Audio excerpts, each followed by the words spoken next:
Hello everyone, welcome back to my channel keep smiling. मैं हूँ doctor रक्षा और यहाँ पर हम मिलते हैं बातें करने के लिए कुछ अच्छी चीज़ों के बारे में, कुछ बुरी चीज़ों के बारे में। बुरी चीज़ों का से मतलब है हमारी लाइफ इन दोनों ही फेजेस से मिल करके बनी है। कभी हम खुश होते हैं, कभी हम दुखी होते हैं, कभी हमारे साथ बहुत अच्छा हो रहा होता है, कभी हम ऐसा कुछ हो रहा होता है जो हमें पसंद नहीं होता।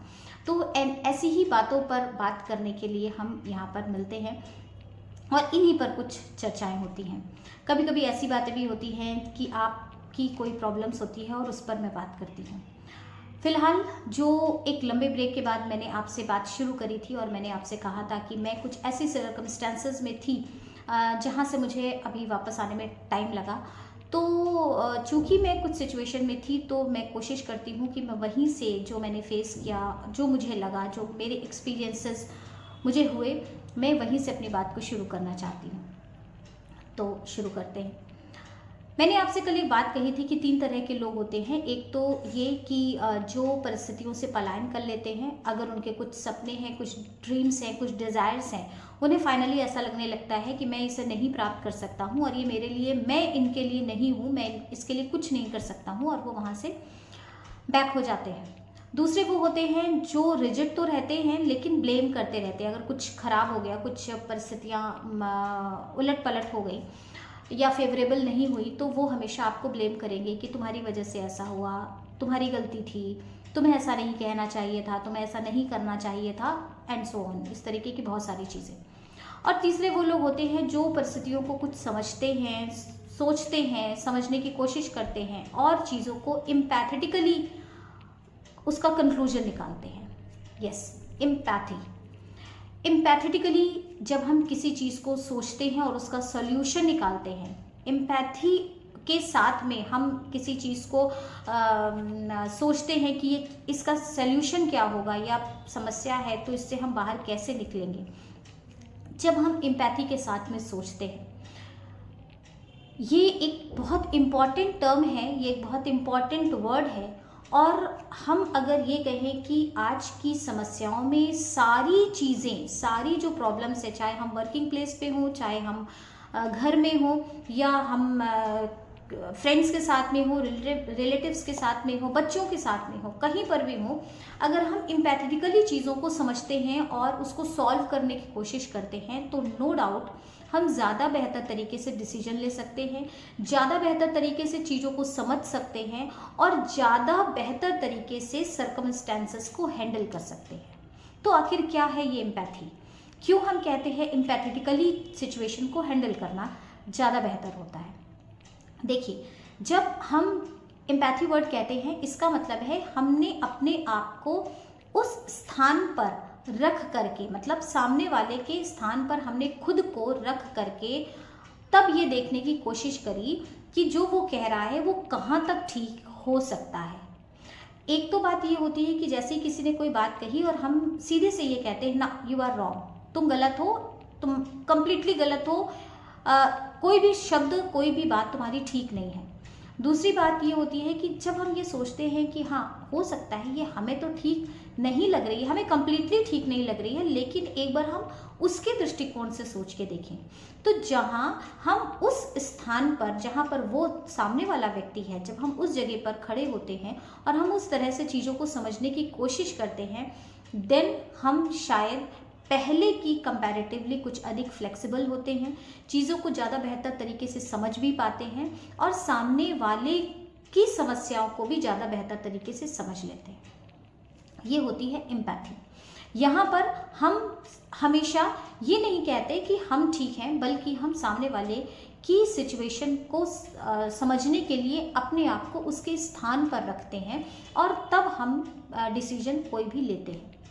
तो जस्ट थिंक एम्पैथेटिकली। हमेशा जब कोई ऐसी सिचुएशन आती है, और मैं भी वही करती हूँ, मैं आपसे जो कुछ भी बात करती हूँ, ऐसा नहीं है कि मैंने इसके लिए कोई कोर्स किया है या मैंने कोई डिग्री ले रखी है।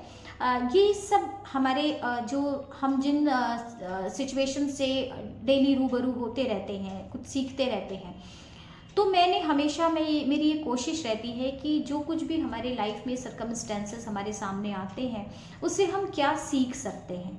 ऐसा नहीं है कि मैं हमेशा गलत होती हूँ या मैं हमेशा सही होती हूँ, क्योंकि कोई भी व्यक्ति हमेशा कंप्लीटली सही या कंप्लीटली गलत नहीं हो सकता। उसके कुछ ना कुछ ऐसी सिचुएशंस होती हैं जहाँ पर वो कभी ऐसी चीज़ें भी कहता है जो वो नहीं चाहता कि वो कहे, या उसने प्लान नहीं की होती कि कहने की, लेकिन उसके बाद भी ऐसी चीज़ें होती हैं।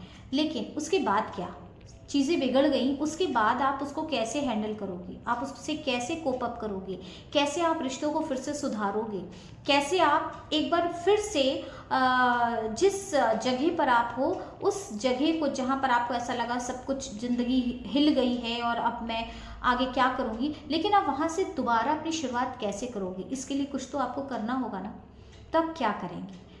ठीक है, समय लीजिए, मैंने भी लिया, तो समय लीजिए, लेकिन चीज़ों को उस तरह से समझिए कि आप अपने आप को उस स्थान पर रख करके देखें, और रख करके देखने के बाद भी just find out the reason behind it, कि जो सर्कमस्टेंसेस थे या जो प्रॉब्लम्स थी उसके पीछे का कारण क्या था। जब आप कारण प्राप्त कर लेते हैं, जब आपको कारण मिल जाता है, जब आप पहुंच जाते हैं कि yes these are the reasons behind this problem, अगर आप ढूंढ लेते हैं, फिर आपके पास 2 ही 3 ऑप्शंस होते हैं। नंबर 1, अगर आपको ऐसा लगता है कि ये प्रॉब्लम, इस रीज़न, जो भी रीज़न उसका है, उसको दूर किया जा सकता है, जस्ट गो अहेड, आप उसके साथ जाइए। अगर आपको ये लग गया कि इस प्रॉब्लम को दूर नहीं किया जा सकता है, बहुत सारी ऐसी समस्याएं होती हैं कि आपको लगता है कि नहीं, आपको ही एडजस्ट करना है, आप इससे दूर नहीं जा सकते। जब आपको ये पता चल गया कि आप दूर नहीं जा सकते या दूर इस समस्या को नहीं किया जा सकता, तो फिर आपको कहीं ना कहीं खुद पे काम करना होगा, करना चाहिए भी, करना पड़ेगा भी, क्योंकि आपके सामने वो सिचुएशन रोज आने वाली है। और अगर आप भाग भी नहीं सकते हो, और फिर आप कर क्या सकते हो, कहीं ना कहीं आपको अपने आउटलुक में चेंज करना पड़ेगा, अपने वे ऑफ जो थिंकिंग है आपकी उसको चेंज करना पड़ेगा, आपको अपने नज़रिए को बदलना पड़ेगा, कहीं ना कहीं आपको काम करना पड़ेगा खुद पर। और तीसरी जो बहुत इम्पॉर्टेंट बात है कि जब हमें पता भी होता है कि ये प्रॉब्लम है, लेकिन उसके बाद भी हम कई बार हार्ड डिसीजंस नहीं ले पाते हैं, हम कठोर निर्णय नहीं ले पाते हैं, क्योंकि हमें ऐसा लगता है कि यदि हम ये निर्णय कैसे लें, मेरे इस डिसीजन में कोई मेरा साथ देगा या नहीं देगा, लोग क्या कहेंगे, कहीं मैं इस डिसीजन को लेने के बाद फेल ना हो जाऊं, ऐसे तमाम सारे जो आइडियाज़ हैं, जो विचार हैं, हमारे दिमाग में आते रहते हैं, और हम बहुत जल्दी डिसीजन नहीं ले पाते। या फिर ऐसा भी होता है कि बहुत सारे लोग बहुत कठोर निर्णय ले ही नहीं पाते।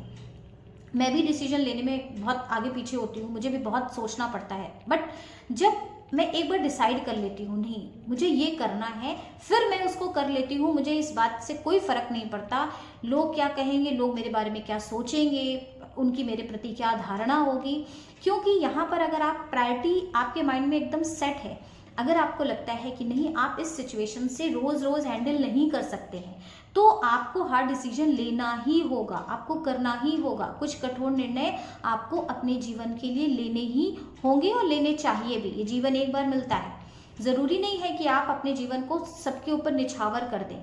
तो ये ज़रूरी है कि आप अपने लिए कठोर निर्णय लें, लेकिन इस बात का ध्यान रखते हुए कि आपके उस निर्णय में किसी दूसरे का कोई अहित ना हो रहा हो। हाँ, ये बात ठीक है, जब भी आप कोई ऐसा डिसीजन लेते हैं तो 4 लोग आपके फेवर में होते हैं और 10 लोग आपके अपोज में खड़े हो जाते हैं, बट ये जीवन है, इसी का नाम जीवन है अगर मैं कहूँ तो। कहने का अर्थ ये है कि सबसे पहले प्रॉब्लम क्या है, प्रॉब्लम को दूर करने की उसका कारण क्या है, क्या उसे दूर किया जा सकता है, नहीं किया जा सकता है तो हमें अपने नज़रिए को बदलना होगा, और इसके बाद हमें उसके लिए कठोर निर्णय लेने होंगे। तो these are the 3 ways to solve any problem, कि हम उसको कैसे सॉल्व कर सकते हैं। तो मुझे लगा कि मैं जिन परिस्थितियों से निकलती हूँ, मैं हमेशा कोशिश मेरी यही रहती है कि मैं उससे कुछ सीखूँ और आपके साथ शेयर करूँ। तो बस ये मैं कहूँ कि एक छोटा सा अंश था जो मैंने जिन सिचुएशंस से मैं निकली और मुझे लगा कि नहीं मैं इसको आपके साथ शेयर करूं। तो बस ये वही चीज़ें थी। तो उम्मीद करती हूँ कि आप लोग भी अगर किसी भी ऐसी समस्या में, कोई भी ऐसी प्रॉब्लम में हैं, तो आप आपके लिए भी ये बेनिफिट होगा, आप इससे कुछ सीख पाएंगे। और भी ऐसी कोई भी प्रॉब्लम, कोई भी ऐसी चीज़ें हमारे जीवन में आती रहती हैं, तो ऐसा नहीं होता कि हम कहीं ना कहीं ये सोचते हैं कि हम किसी से पूछें, किसी से निर्णय लें, किसी से जाने, किसी से डिस्कस करें, लेकिन होता यही है कि चूंकि उस सिचुएशन में हम होते हैं तो डिसीजन भी हमारा ही होना चाहिए, कोई दूसरा हमारे डिसीजन नहीं ले सकता। तो इसीलिए थोड़ा सा एम्पैथेटिकली चीज़ों को जब हम समझते हैं तो हम प्रॉब्लम्स को ज़्यादा बेहतर तरीके से सॉल्व कर पाते हैं।